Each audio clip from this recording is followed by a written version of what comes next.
Now, I do think keycards are quite necessary, because I feel like they didn't really have a choice.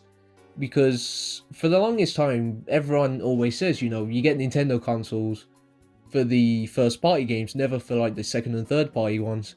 But with the Switch 2, I think they wanted to change that. I think they much wanted to appeal to a broader audience, which, fair enough, obviously, you want to do that. And I think after getting clowned on for just like the third party versions on a Nintendo console were always the worst. I think now they were finally like, okay, we need to like, now that we've actually got a capable system with, somewhat modern hardware, let's try and adapt to these third party games.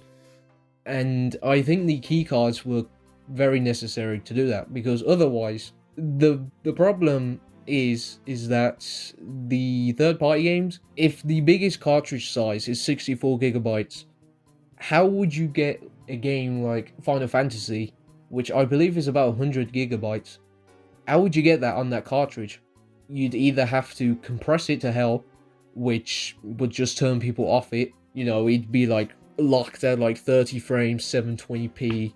Half the textures would be just horribly compressed. It wouldn't look nice. Or maybe it would. Maybe you could very well optimize that game.